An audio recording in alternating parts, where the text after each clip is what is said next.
أعوذ بالله من الشيطان الرجيم.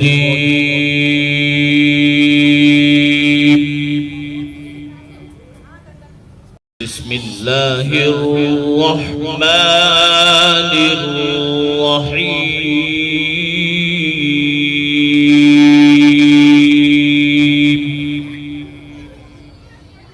حافظ ابن قیم رحمۃ اللہ علیہ نے الداء والدواء ایک کتاب ہے، اس میں لکھا ہے کہ جو انسان بھی گناہ کا ارتکاب کرتا ہے اس کو گناہوں کے نقصانات پیش آتے ہیں دنیا میں۔ ان میں سے ایک یہ ہے کہ نیکی کو دل نہیں چاہتا، نماز پڑھنا بوجھ ہوتا ہے، تلاوت کرنا بوجھ ہوتا ہے، مسجد میں آنا بوجھ لگتا ہے، نیک محفلوں میں آنا بوجھ لگتا ہے، دل گھبراتا ہے۔ جب بھی نیکی سے دل گھبرائے سمجھ لیں کہ یہ گناہوں کا وبال ہے۔ دوسری بات یہ کہ دل بے چین ہوتا ہے، دل کو سکون نہیں ہوتا۔ انسان جو چاہے کھائے، جو چاہے پیے، جہاں چاہے سوئے، ہر دنیا کی نعمت ہے ہاتھوں میں، سکون نہیں ہے، ڈپریشن، اور یہ بھی نہیں کہہ سکتا کہ کس چیز کی کمی ہے، پھر بھی نہیں سکون، پھر بھی نیند نہیں آتی۔ ایک مرتبہ ایک صاحب نے رات کے 2 بجے فون کیا، دل پریشان ہے، دعا کریں۔ یہ وہ بندہ تھا جو کہتا تھا کہ میری اتنی انڈسٹریز ہیں کہ اگر میں اکاؤنٹس برانچ والوں کو کہوں کہ میرے ایسٹس کا اندازہ لگاؤ تو ان کو 1 مہینہ چاہیے حساب کرنے کے لیے۔ اس کا دل پریشان ہے، اس کو نیند نہیں آتی۔ ایئر کنڈیشن کمروں میں کمبل لے کے لیٹے ہوتے ہیں، کروٹیں بدلتے ہیں، نیند روٹ جاتی ہے، گولیاں کھانی پڑتی ہیں۔ ایک فیئر آف ان نون ان کے ذہن میں ہوتا ہے ہر وقت۔ اصل وجہ یہ ہوتی ہے کہ اللہ ان کے دلوں سے سکون کو چھین لیتے ہیں۔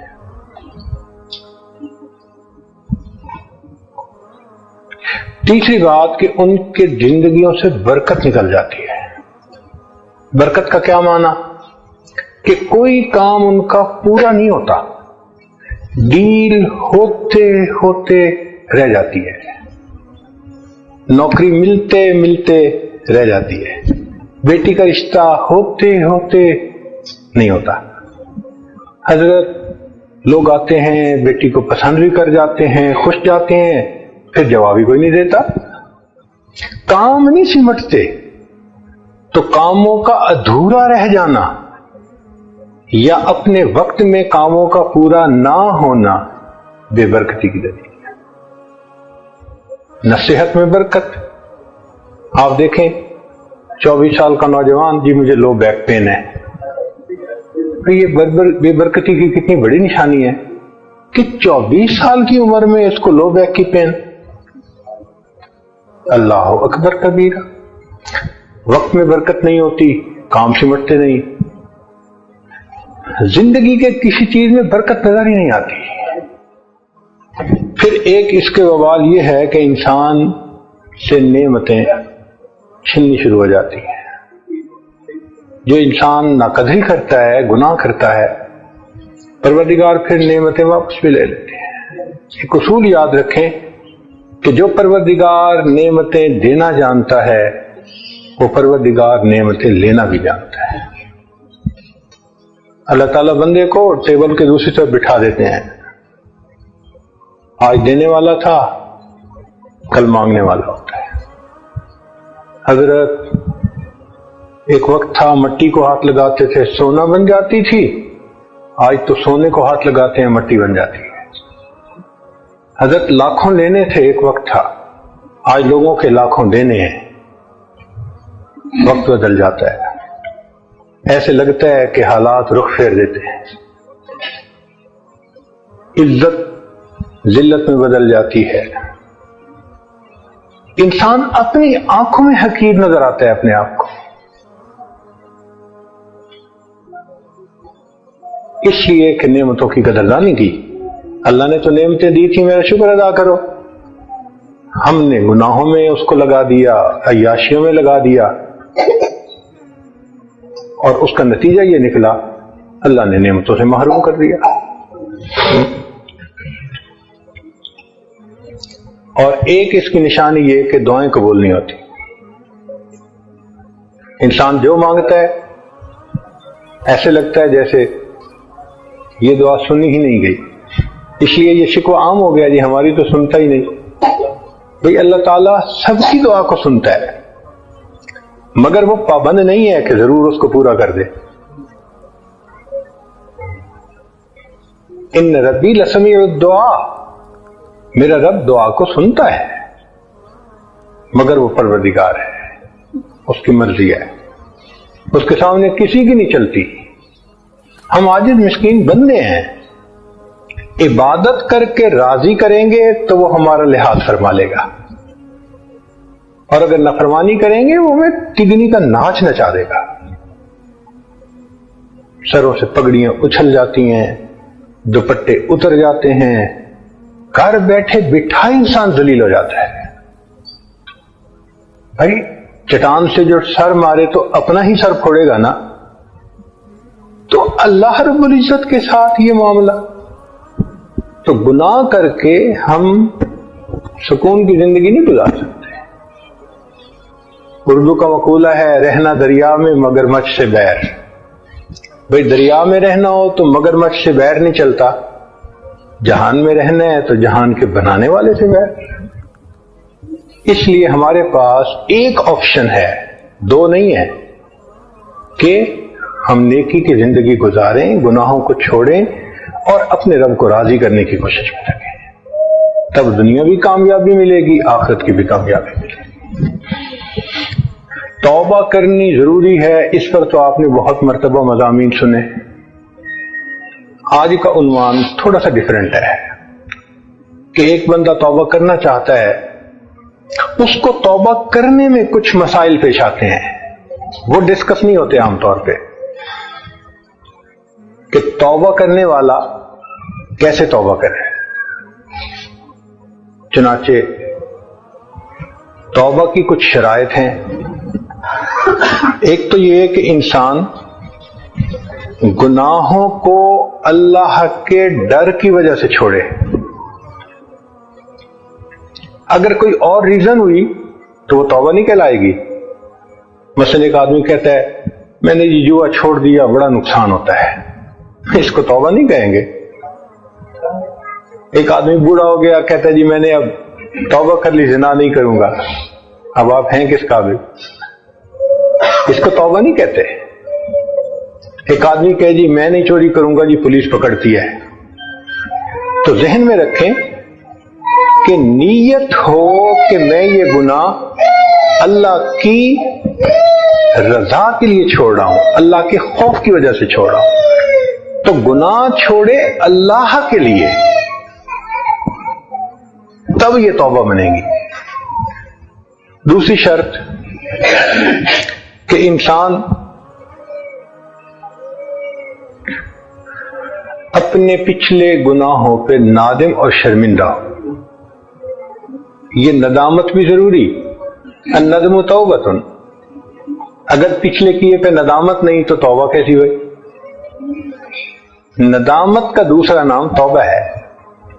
انسان فیل کرے او اللہ میں نے بلنڈر کمٹ کیے، میں نے اچھا نہیں کیا، مجھے ایسا نہیں کرنا چاہیے تھا، میں نے غلطی کر لی، پلیز اب آپ مجھے توبہ قبول کر کے نیکوں میں شامل کروا لیں۔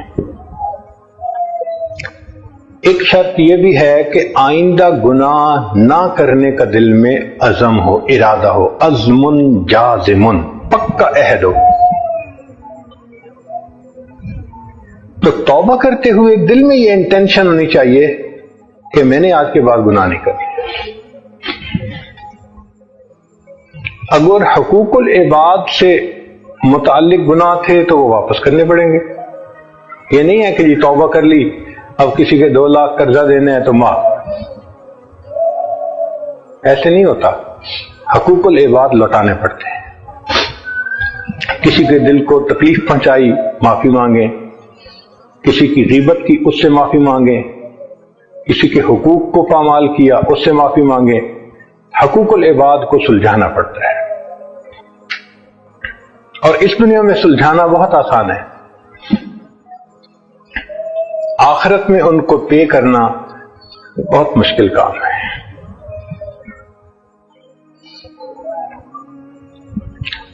توبہ کرنے والے کو چند کام کرنے چاہیے تاکہ وہ توبہ کے اوپر پکا رہے، واپس نہ لوٹے.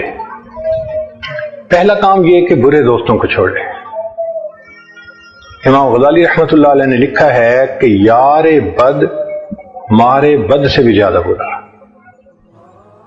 مارے بد فارسی کا لفظ ہے، مار کہتے ہیں سانپ کو، بد سے مراد زہریلا سانپ. کہ جو برا دوست ہوتا ہے وہ زہریلے سانپ سے بھی زیادہ برا ہوتا ہے. کیوں؟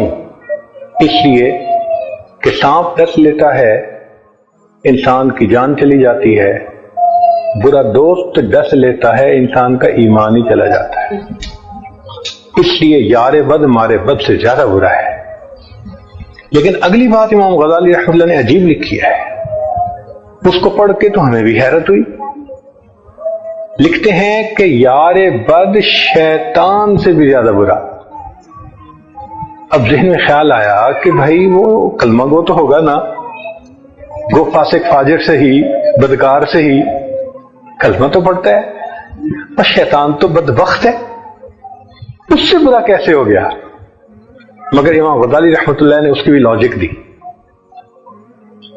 بہت خوبصورت بات سمجھائی. وہ فرماتے ہیں کہ دیکھو، جو شیطان ہے نا، وہ صرف انسان کے ذہن میں گناہوں کا وسوسہ ڈالتا ہے، انسان کے دل میں گناہوں کا وسوسہ ڈالتا ہے. اس سے اوپر تو کچھ نہ کر سکتا، صرف میسج بھیجتا رہتا ہے گناہوں کے. آپ اس میسج کو نہ پڑھیں، میسج کو ڈیلیٹ کر دیں، یہ تو آپ کا اختیار ہے نا. وہ کوئی پابند تو نہیں کرتا، پڑھنا بھی ہے، اس پر عمل بھی کرنا ہے، یہ تو ہمارا سویٹ چوائس ہے.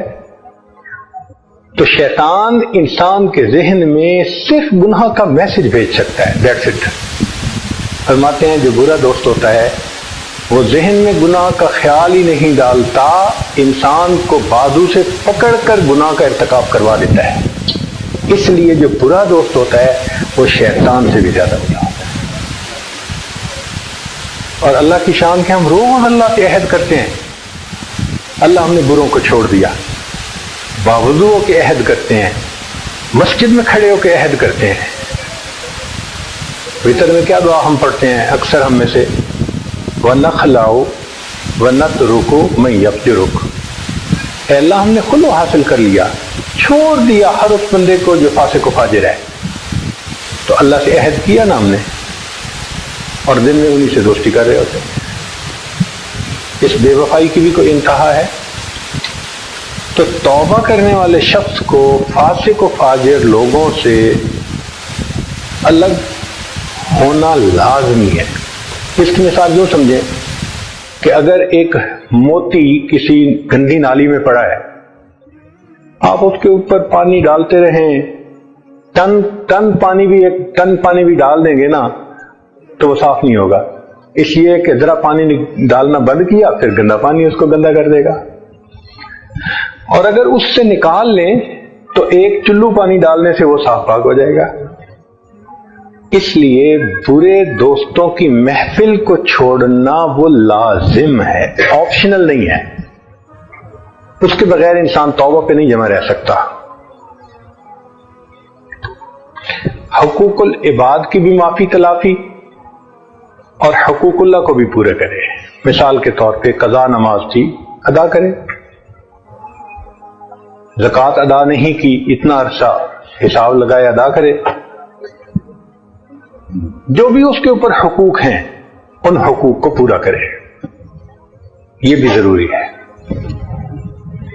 پھر آگے تیسری بات کہ حرام اور ممنوع اشیاء اگر ہیں تو ان کو طلب کرے. مثال کے طور پہ فوٹو البم بنائی ہوئی تھی، تصویریں لگی ہوئی تھیں، شریعت نے تصویر کو منع کیا. ایز اے رول تصویر حرام ہے. ہاں علماء نے ضرورت کے تحت اس کی اجازت دی ہے. الضرورات تبیح المحظورات. ضرورتیں جو ہوتی ہیں پھر شریعت انسان کو اجازت دے دیتی ہے. مثلا پاسپورٹ بنوانا ہے, آئی ڈی کارڈ بنوانا ہے, خروج عہدہ لگوانا ہے, عورت ہے مرد ہے, آئیڈینٹیفیکیشن کے لیے ضرورت ہے, شریعت کہتی ہے کہ جی ہاں آپ بنوا سکتے ہیں. لیکن فن کے طور پہ تصویریں بنانا شریعت نے اس کو منع کر دیا ہے. اور اس کا حسن دیکھیے کہ شریعت نے منع کیا شرک سے, اور شرک کی ابتدا تصویر سے شروع ہوتی ہے. تو شریعت نے کہا nip the evil in the bud. امت کا مزاج بنایا کہ تم تصویروں والا مزاج ہی مت بناؤ. تو اگر ایسی چیزیں ہیں جو حرام اور ممنوع تھیں ان کو تلف کرنا ضروری. ایک اور مثال سنیے. ایک بندہ شراب پیتا تھا اور اس کے پاس شراب پینے کے وہ خاص گلاس تھے. اب اس نے توبہ کر لی تو یہ نہیں کہہ سکتا جی میں ان کو دھو لیتا ہوں اور میں ان میں جوس پی لیا کروں گا, پانی پی لیا کروں گا. شریعت کہتی ہے نہیں. تم جب پانی پی رہے ہوگے نا تو یہ گلاس تمہیں کچھ اور یاد دلا رہا ہوگا. اس لیے یہ میموری ہی ختم ہونی ضروری ہے. ایسی ممنوع اشیاء کا تلف کرنا, ان کو دور کر دینا یہ ضروری ہے. اگر بدن کو حرام مال سے پالا, رشوت کھائی, یتیموں کا مال کھایا, بہن بیٹیوں کو جائیداد میں سے حصہ نہیں دیا, تو حرام مال تھا نا. اب کیا کرے؟ شریعت کہتی ہے کہ بھائی اب اس کا حل یہ ہے کہ تم اس بدن کو دین کے کاموں میں استعمال کرو, اللہ کے راستے میں نکلو, لگاؤ 4 مہینے, لگاؤ سال. یہ بدن جو گناہوں میں لگا رہا, اب یہ بدن دین کی خدمت میں بھی تو لگے نہ رہا. تو موتوں کے پیچھے سڑکوں پہ جوتیاں چٹکھاتے رہے. اب ذرا انسانوں کی ہدایت کے لیے اللہ کے راستے میں بھی نکل کے دیکھو. نیک لوگوں کو دوست بنائے, اس لیے کہ نیکاں دے لڑ لگیاں میری جھولی وچ پھل پے, تے بریاں نال لگیاں میرے اگلے بھی ڈل پے. نیکوں کے ساتھ لگنے سے میری جھولی میں پھول پڑ گئے, اور بروں کے ساتھ لگنے سے جو پہلے تھے وہ بھی جھولی سے گر گئے.